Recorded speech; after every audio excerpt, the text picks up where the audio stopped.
the innovation conversation. Today, we are joined by the team from Odev.tech, one of our sponsors, Esteban, Keenan, and Rufus. Gentlemen, welcome. Hello. Thank you. Hello, Hi. everybody. It's a pleasure having you here on the podcast. I would love to start the podcast, this episode of the podcast, by hearing a bit more about how Odev.tech got started. So I don't know which one of you would like to go ahead and tell the story. I'm sure our audience would love to hear it. Well, maybe I can kick off, and then Keenan, you can tell us more about the history. He has been there for a long time, working with us. So, uh, Odev started maybe 10 years ago. We find out that people were struggling to find good development firms. So we jump in and we try to solve that issue, you know. And many of our clients are startups or companies looking for trustworthy teams and senior development services. So here we are, and Keenan and Rufus are big partners and on Odev, and has been with us for a long time. So I don't know, maybe Keenan, you can tell So, more as an old client and now a partner, something more. yeah. Okay. So my side, I think it actually goes back to 2008 for me, which a long time ago. But so I had a startup, a brilliant startup, by the way. It was destined for greatness, but unfortunately, it didn't work. So that's 2008. I mean, the world was against us at that time. You forget how depressing it was. But needless to say, we ran out of money, and so I ended up working in a bank, which it's I really had to kind of sacrifice my morals, but sometimes you got to do those things. Had to make some money somehow, and this was it's quite an interesting project. It was, for a bank, it was quite innovative. We were building Twitter inside a bank, and part of the reason they were doing that was to try and cut down on spend on Bloomberg chat. So this was, sort of 2008 again. Even the banks were trying to cut costs, and so it was quite innovative. Although, if anyone remembers IE8, you might remember how difficult it is to build anything at all for on IE8. I mean, absolutely horrendous. So, but that aside, we ended up getting, I think, somebody from Upwork, and kind of random. We were trying to build MVPs sort of outside the bank just because it was faster, and then sort of show the product off internally. But it's always a bit random, or it feels random sometimes, just going onto Upwork and finding whoever. And long story short, it turns out the person that I kind of started contracting with, when things got difficult, he ended up subcontracting. I'm not sure if you're Esteban. still there because we stopped hearing you. It's frozen. Oh. Yes. Yeah. Shamanics. The problem with the shamanics. Completely froze halfway. I know. Where did I stop rambling on? Yeah. You were talking about you built Twitter for a bank? Yeah. Oh no, stop there. Okay. Did I talk about IE8? I did, didn't I? Yes. Yeah, and then you're saying about I got the it was hard to build on IE8, and that was it. Okay. So basically saying that, so hired someone from Upwork, and which is always a little bit random. And it turned out the guy I hired from Upwork was subcontracting the difficult work to Esteban.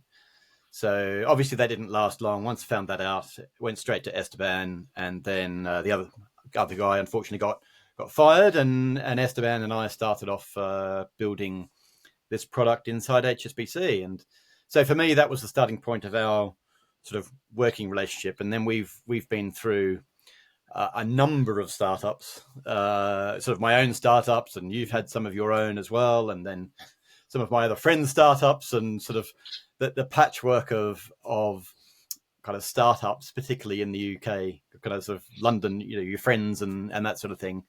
It's once for us, it was more about just having some confidence in the resources that we were using. And obviously, for a startup, you're always cost conscious, and so remote working works well. I mean, I'm sure, like many, right? We've been all remote working and offshore for that 10, 15 years. I mean, it's been standard for a long, long time. So, and the cost benefits of that obviously are enormous.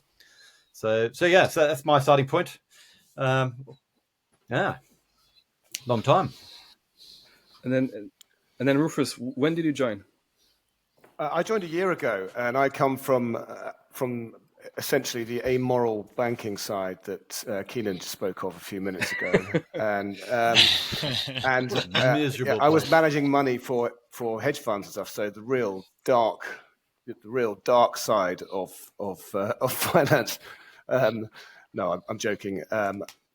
I had a great. I loved that job, but I loved crypto even more, and I got the opportunity to lead a crypto startup listed on the TSXV, and jumped at it with both hands.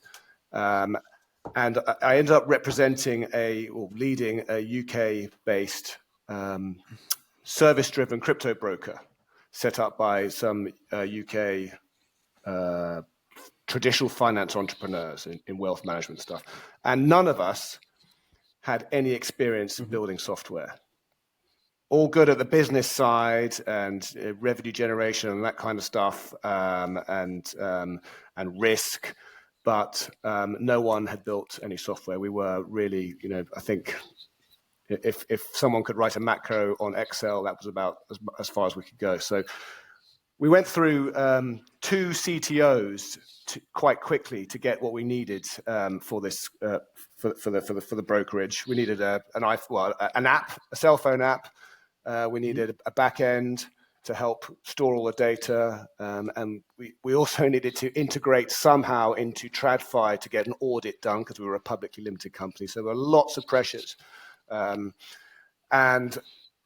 after two CTOs, we came across Keenan and Esteban, and they got the job done on time with all that public company pressure behind us. So I didn't have to crack the whip too much. They just responded, got on, solved problems, found solutions, and did it at reasonable cost. And what I discovered is that when you go through a business career, I mean, I'm actually in my third decade of business. I know that's hard to believe, but when you come across people who are keepers, you want to hold on to them. People who actually deliver. And nowadays, tons of people have startup ideas or software ideas, but tons of those people haven't got a clue how to write any code. And when you come across the right people who can help you realize your dream, then it's extremely valuable. And so when I left the crypto brokerage and Esteban asked me if I'd like to join them, it was a no-brainer, really. So that's how I came to it. I think we undercharged Esteban. Did you charge Esteban or not? No, we undercharged. I mean, listen to that. My sort of ego's going up here. We should have just charged him more, shouldn't we? As you can see, Ricardo.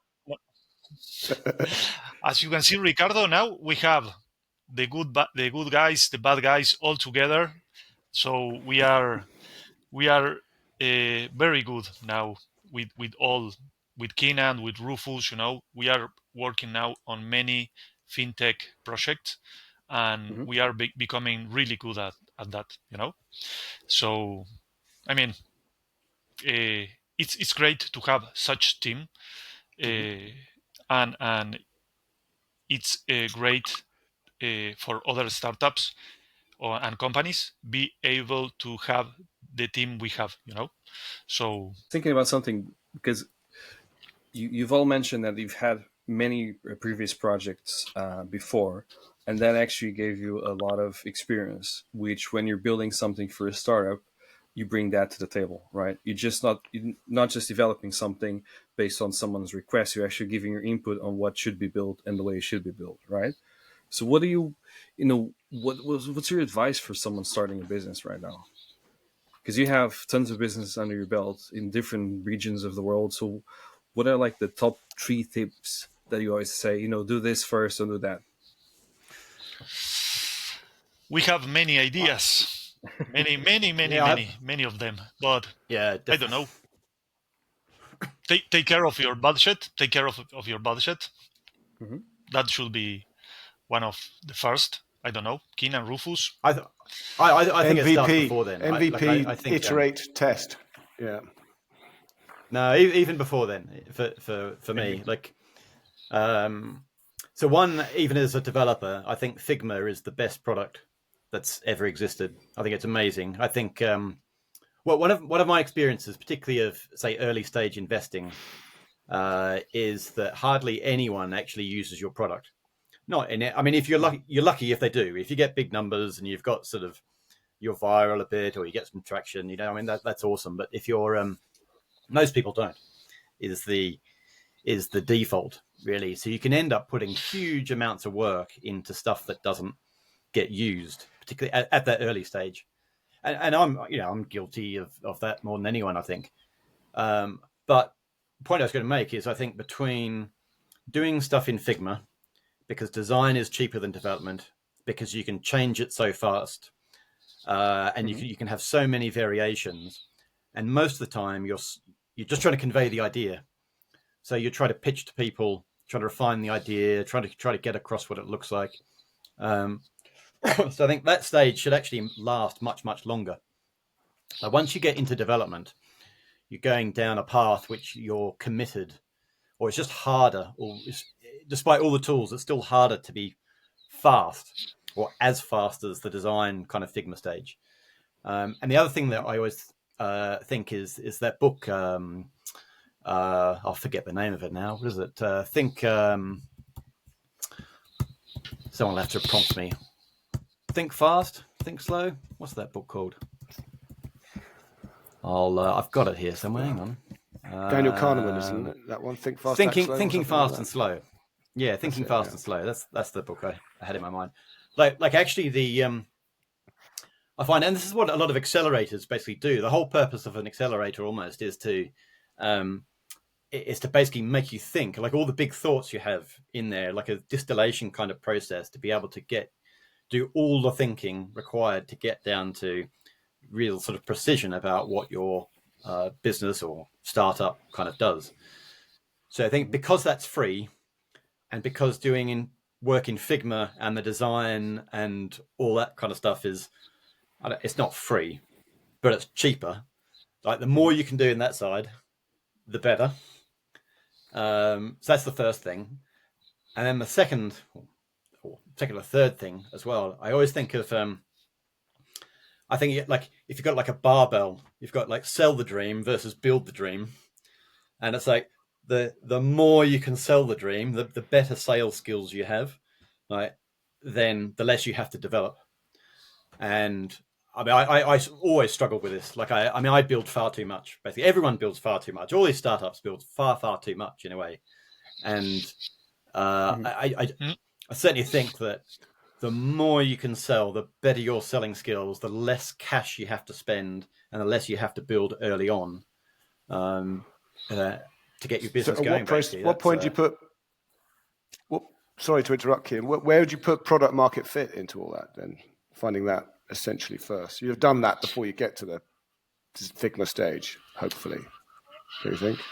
No, not at all. I don't think that will even be close then. I mean, maybe in an ideal world you get lucky, but most don't, right? So I think you have to sort of get to the point to you convey that idea to people, and at some point, and it takes ages. It takes so much longer than people realize, I think, to get to the idea bit where you say it to somebody, they're like, oh, okay, I get it. That's a really good idea. Like most people never get there, right? Most people take paragraphs, right? It's like, so, tell me about your idea. Oh, well, like it's everyone talks about elevator pitch and so on, but like trying to get the business down to like 2 or 3 words or something to convey it all, like it's super hard for most people. So I think you still have to go through that stage. You still have to develop. You still have to do MVPs. You still have to get it to market, and you still have to find product market fit. I'm not saying that those, you don't have to get there. It's simply that the more thinking you can do earlier on, the cheaper the whole process will be. And when you come to developers as well, the more specific you can be, the more it will help your developers, and the more likely you are to get what you actually want as well. So it's Actually, Keenan, uh, there is an example in my mind. With Rufus, we went 1 month ago over a startup, marketing platform actually, and they actually build too much Mhm. for the traction they have. I mean, yeah, they only have few users. They didn't have the right pitch, but they have built this huge platform and spend a lot of money, Mhm. and they are getting maybe 10, 20 users per month.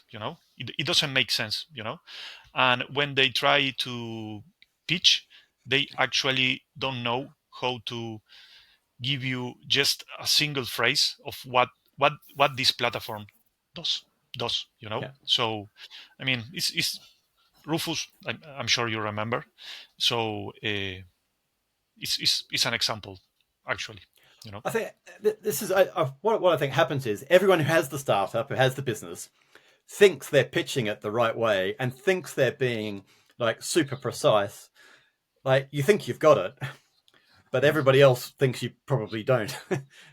So Mm, like exactly. because when you I, run the business, you put so much effort into it, and you slog away, you work so hard, and it's super clear to you. It's so clear what you're trying to do, but it's never as clear to anybody else whose heads are full of all sorts of other things. But to be able to explain a complicated subject in simple manners is it's an art Yeah, form, and not everyone can do that, right? That's a whole different art. yeah, What I you were mean, saying?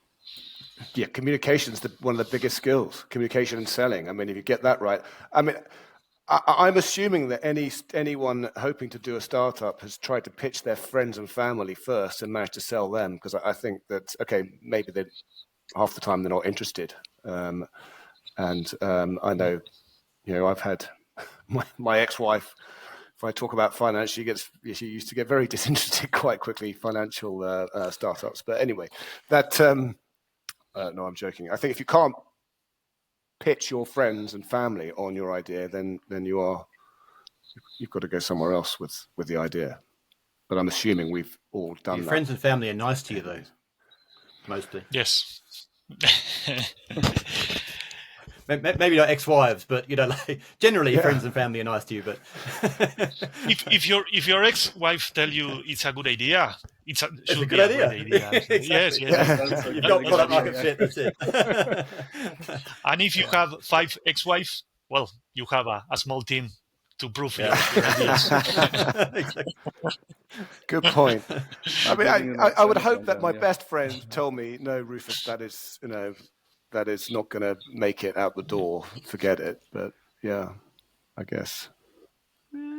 I suppose the key is So, to run it by your friends and family before you become too involved in it, before too much work has gone in. But anyway, what do you say That- would be the main challenges of building an MVP from your perspective? Because obviously, we talked about how hard it is to actually be able to clarify what you want in the beginning.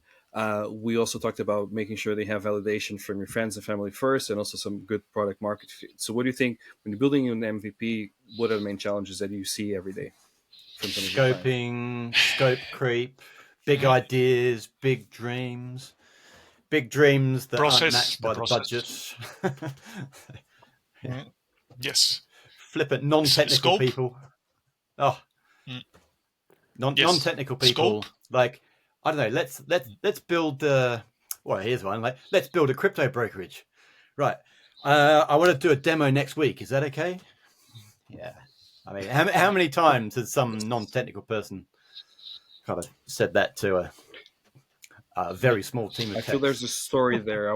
Actually, I want to find out more about that story. well, yeah, I've said that loads. I'm Oh, the non-technical person here. Why not? I want it yesterday. Well, I think it's Yes. definitely. I was going to say, I mean, definitely. I mean, if you're not technical, it's very hard to appreciate technical challenge. I mean, you look at AI, right? Okay, the buzzword of the moment. Mm-hmm. I mean, but you look how hard real AI is. I mean,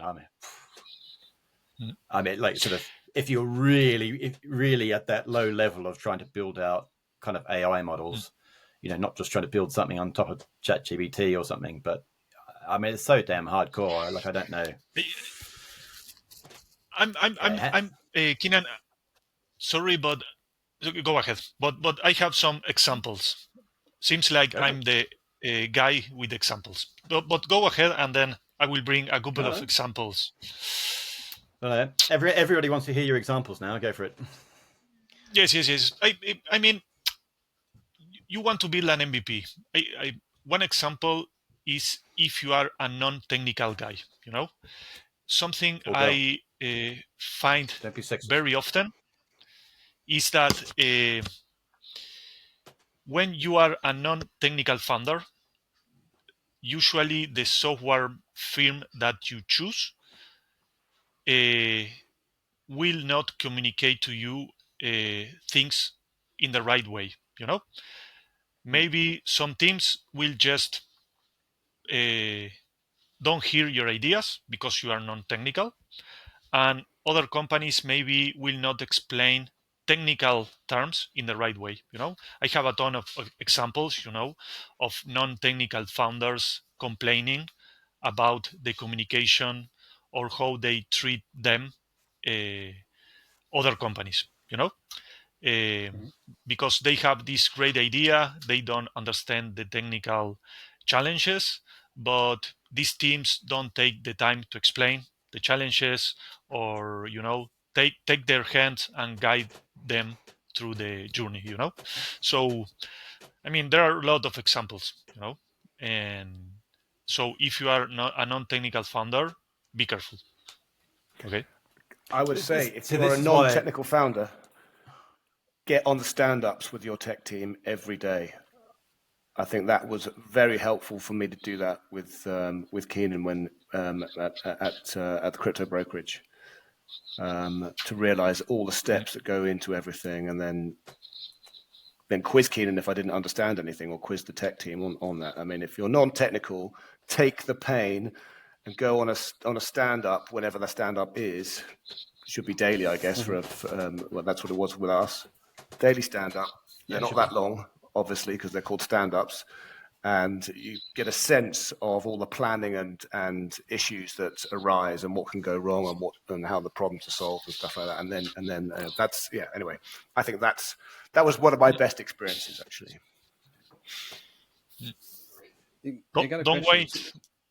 Don't wait 1 or 2 months to see the progress. Just be there on a daily basis. Yes.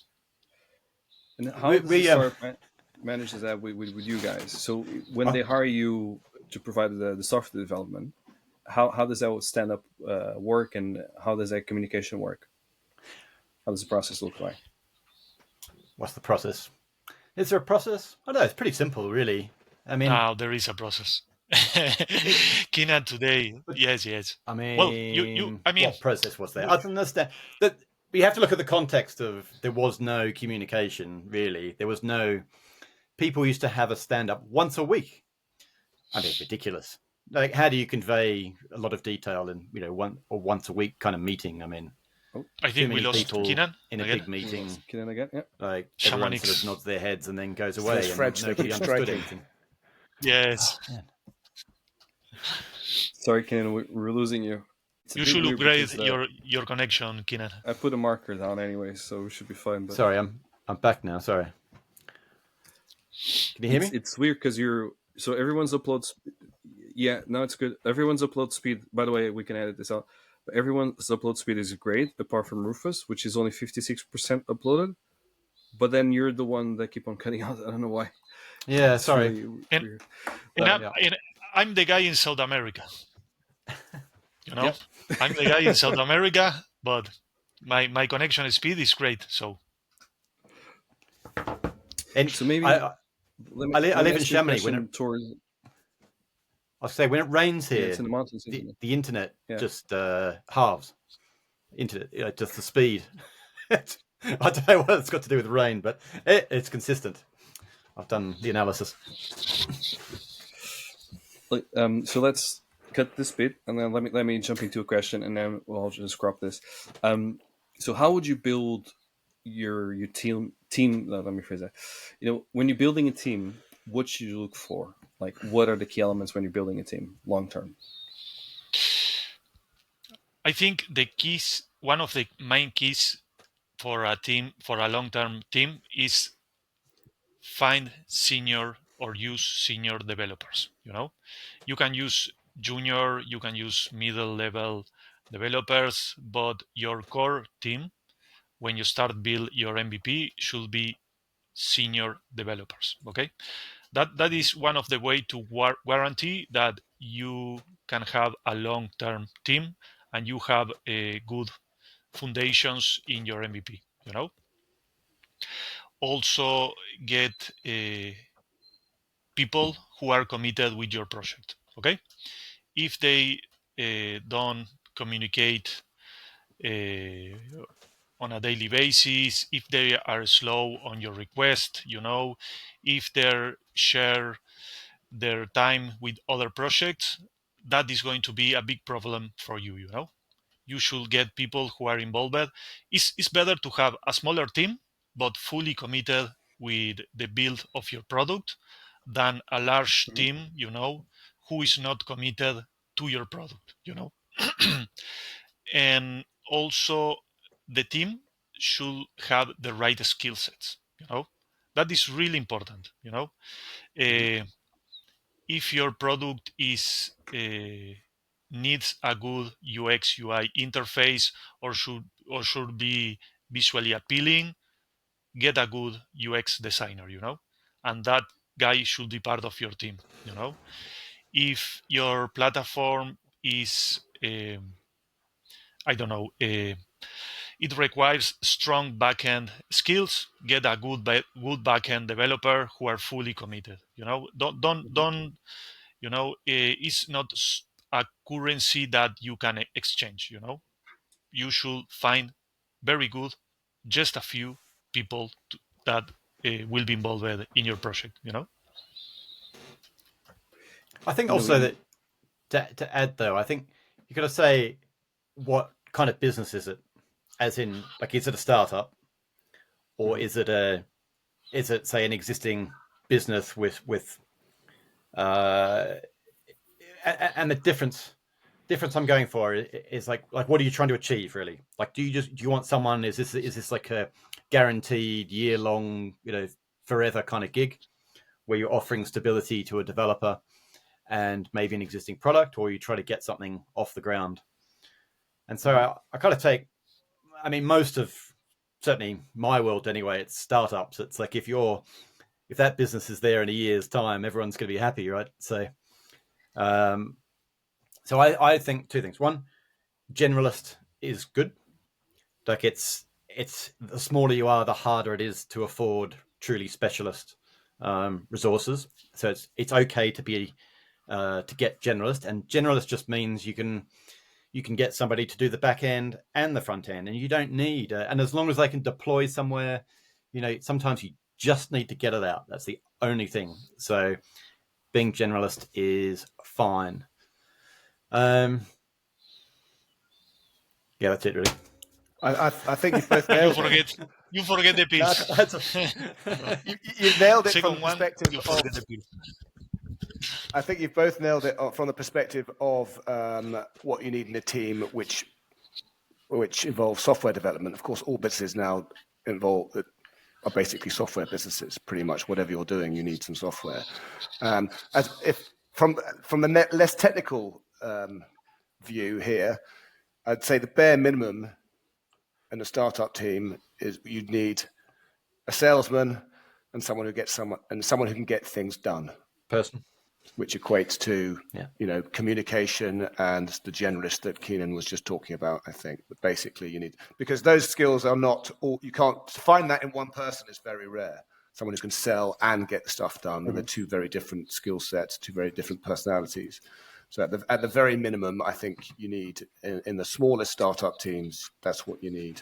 And the salesman has already sold the dream to the generalist, and they're both in it together to fight the good fight. There is some quote by someone famous who said, if you can code, or if you can build and you can sell, the future is yours. Yeah, it's quite hard. It is hard to do both.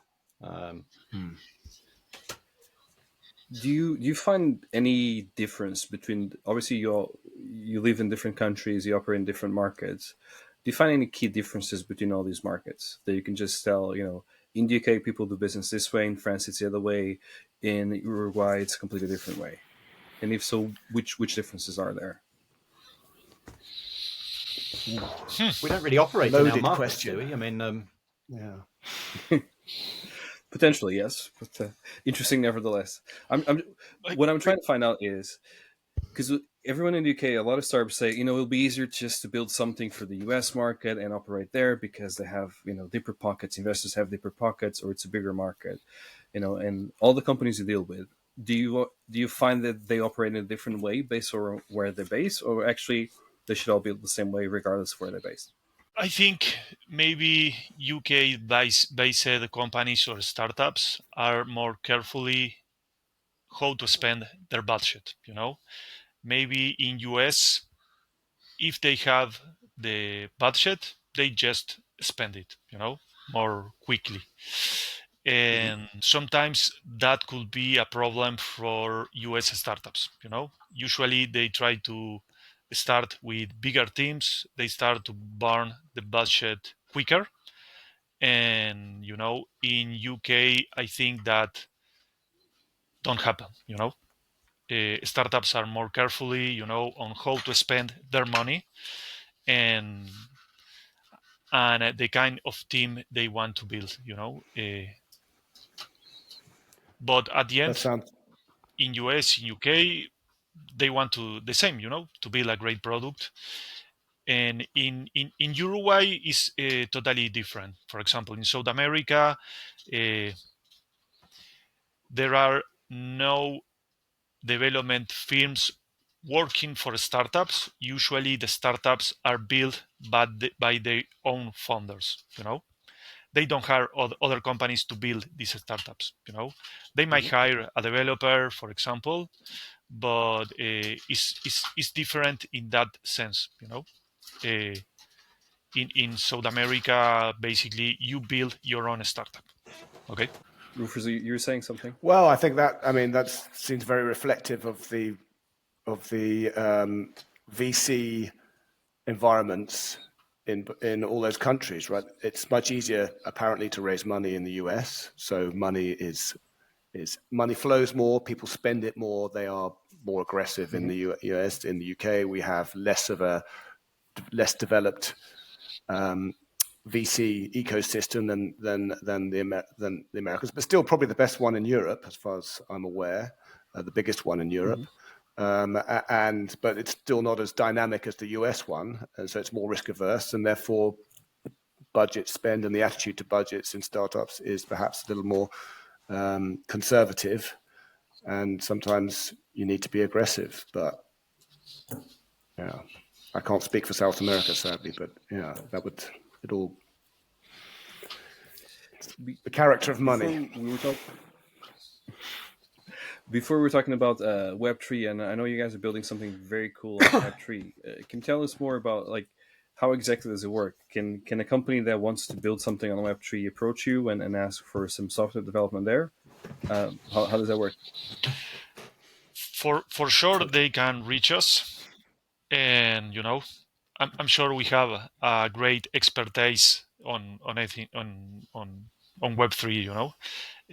I'm sure Keenan will tell us about lead protocol and all these cool technologies. Alpha capture. For one. Alpha capture, there are projects we can name yet. Remember that, Rufus. Yeah. And Keenan, sorry. I love Web3. I'm down the rabbit hole. I think Web3 is I'm excited about Web3 in a way that I'm not excited about Web2 development. Like Web2 development's been the same for 10, 15 years. Like it gets pretty vanilla. So, but Web3 is as exciting as it was in sort of like 2000, like through sort of .com boom, like doing genuinely exciting things that are genuinely changing how things are done in the world. So I think Web3 is amazing. And I mean, I've been in Web3 for 2 years, and that's, so it's still quite, I'm still a bit green, but it is a different way of working. I think the difference is like in Web2 and even the stuff that we've talked about, like the rapid iteration of stuff. I think that's much harder in Web3. Once you've got smart contracts, it's so much harder to. It's a much slower development, and I think it's harder to develop. It's slower to develop. You've got to get it right or closer to right first time round, and the risks associated with money and smart contracts are quite substantial. So I think it's, but I think Web3 is intellectually challenging, like because you have to genuinely do things really in a really different way, and that's the real challenge. As a side note, I think on Web3 and in IA, you should be really careful, because there are a lot of experts in the field, but when you scratch the surface, you find out they are not experts on any of the technologies, They might talk about smart contract, protocol so far, uh, but again, it's like any buzzword, Yeah. Is there anything like, would you advise people to build, because there's a lot of buzz around AI, a lot of buzz obviously around Web3 as well.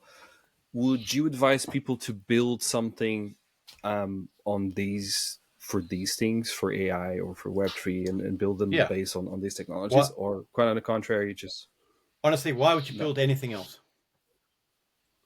Like why would you, if you're going to start a business now, why would you start building something that's already old?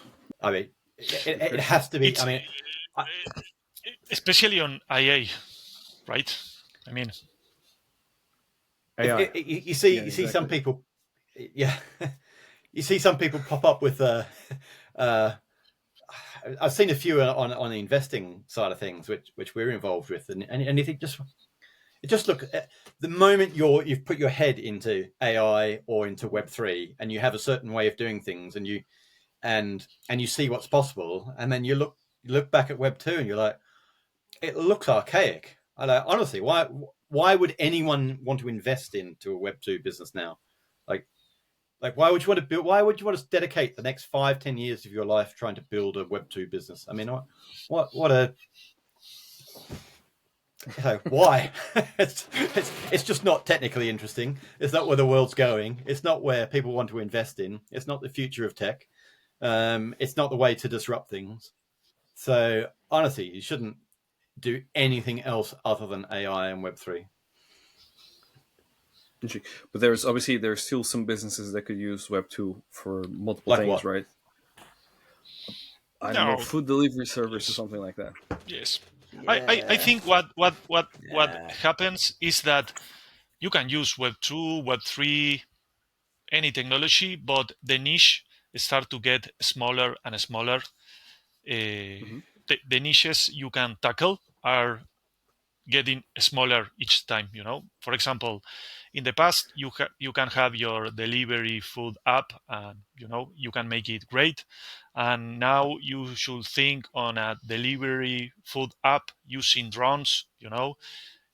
You should tackle every time uh, smaller or think more in depth of what you are going to offer in your startup.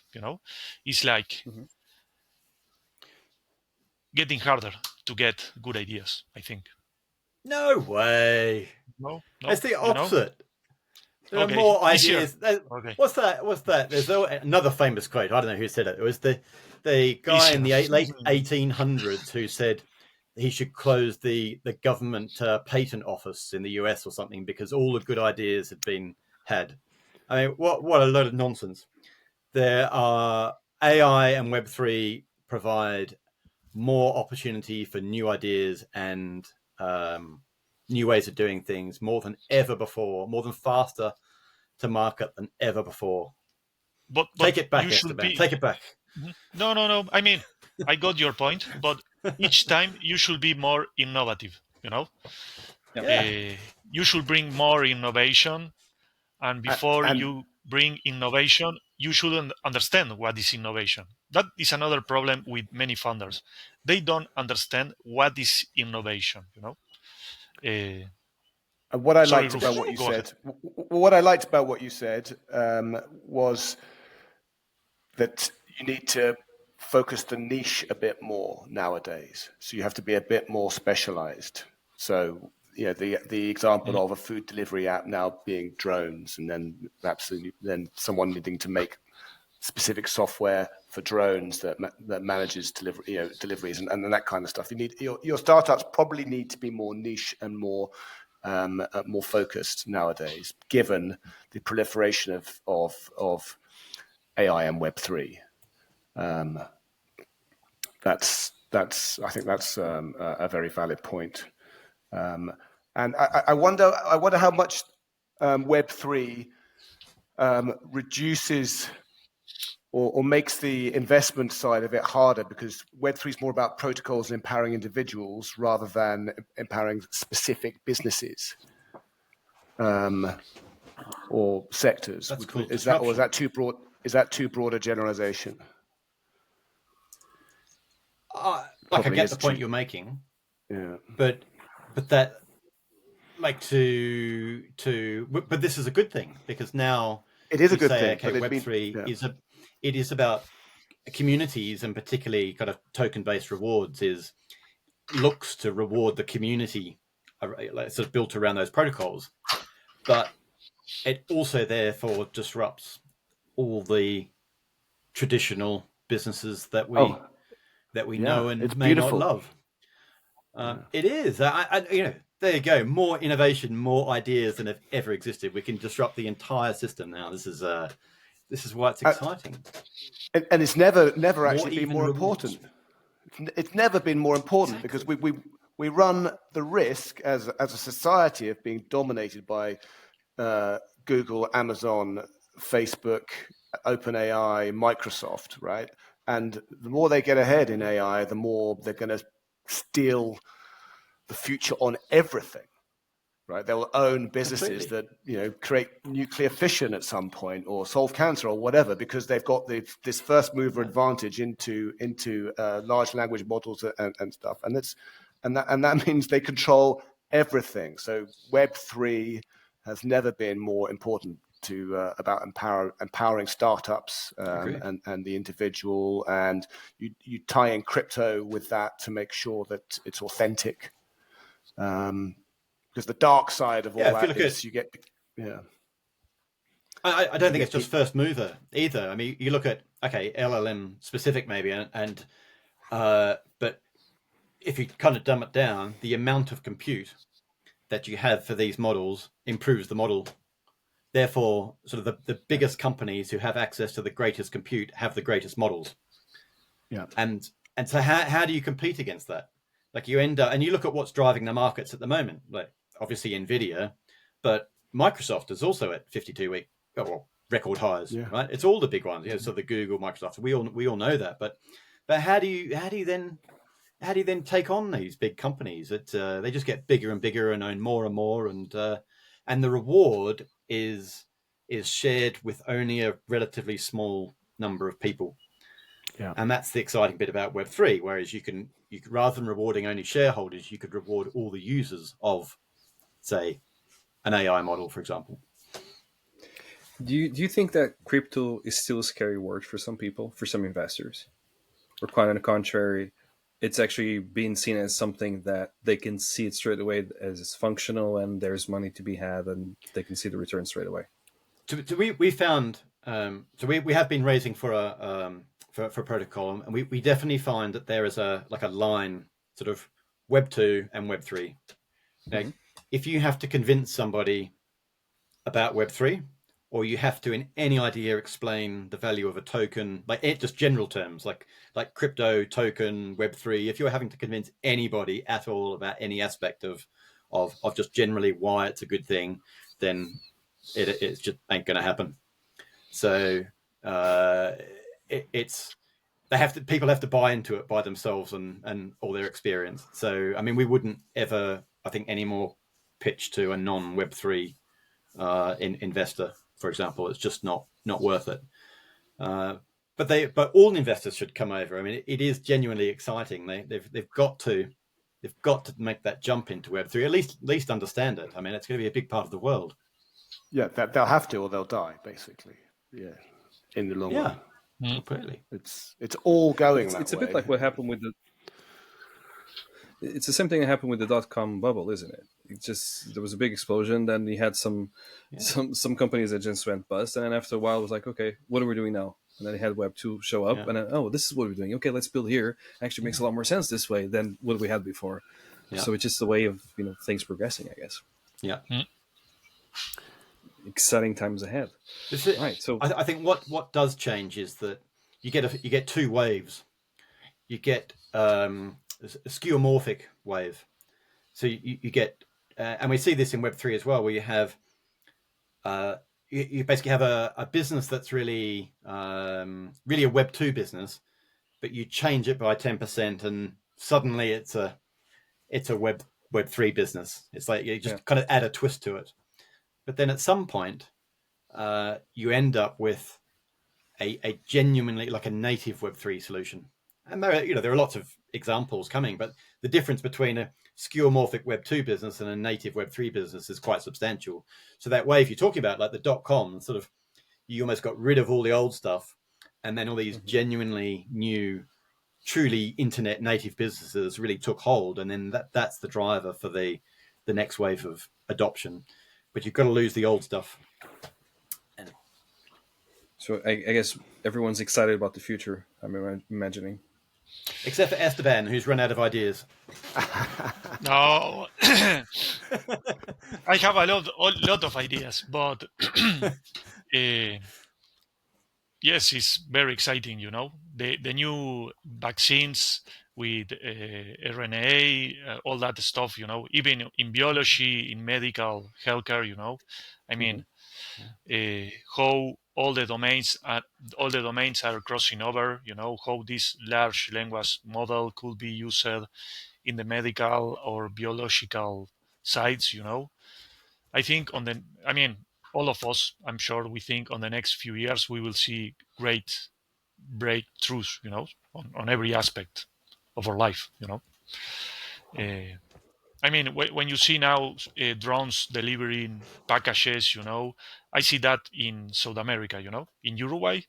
You see now on the private neighborhoods, you see drones delivering all the packages, and, that is I very don't know. cool. Yes, it's crazy. And very, and it's going very quickly, I have a very technical question, which is, I use ChatGPT every day, which is awesome for me for a lot of stuff I do. And I also know that, and I've tried a couple of times, it's very easy to get ChatGPT to write code. I'm not saying it's good code, but it is code.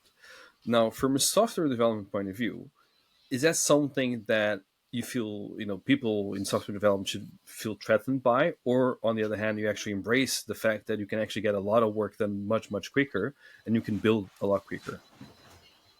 Embrace it. I think yes. If you are like us, an innovative development firm, you will embrace it. If you are a more classical development firm, that could be a problem for you. But in our case, you should embrace it. It's great. You can have more of your mental energy focused on build what is innovative and not worry about how to code small stuff. So I think it's great. Simple economics, right? You pay a developer $5,000-$10,000 a month, right? And you pay what? I remember now, $30 for Copilot. Yes. I mean, it needs to help you once a month. Like if we had a developer start recently on a project, and he didn't have Copilot, he wasn't using Copilot. Like it becomes ridiculous. Like you have to use it, like because it can improve your output by, even if you say 10%. All right, suddenly, $30 versus $1,000 kind of output. Like I think it's essential. Like it should be demanded by essentially the employer. You must use it. We have done a small test in our team. We try to find out how much faster you are using Copilot, and I think we find out your development speed goes by 20 or 25% faster. Something like that. I mean, Wow, It's massive. yes, that is yes, that's a big jump. yes. Yeah. So Especially, the work you done in the past with one developer, maybe you can do it now with a part-time developer, basically. So Here's a little tip for you, I know Ricardo. this is something. I just switched from ChatGPT to Venice.ai, which uses uses all the big models, and the servers are decentralized and can never be shut down, and it doesn't track your data. And it's $50 for Pro for a year. A year. A year. Okay, that's very good. Yeah, and it's Very good. it's set up by a guy who developed the ordinals protocol on Bitcoin. So he's a real sort of believer in self-sovereignty and kind of anti-big government and censorship. Because every time you're using ChatGPT-4, you're enabling a beast that no one's sure can ever be controlled, and it's controlled by those big companies. I don't want to sound like a conspiracy theorist, but I'm very pleased with Venice. You are close. You are close. You're on the way. Close. You are on the right track, man. Yeah, but we work in tech, right? We see it happen. So I mean, I think when you're close to when you're too close to the stove, you get burnt. Yeah, but they do get a lot of information from us, and it does get a bit scary because even medical questions that some people ask to ChatGPT, and then that can actually be used to create multiple models about yourself and your personality, how you think, how you're going to act. Yeah. And then in the future, we don't know how impactful that's going to be in your day-to-day life. Someone can say this person, because they once had, I don't know, a problem with their left foot, they might be more prone to do something crazy. And you're like, how? Well, because the computer said so, right? It gets a bit crazy when you start thinking about that. So isn't that good? We have your records of 10 years ago on ChatGPT, That is the reason why they know that. So isn't this a good thing? Yeah.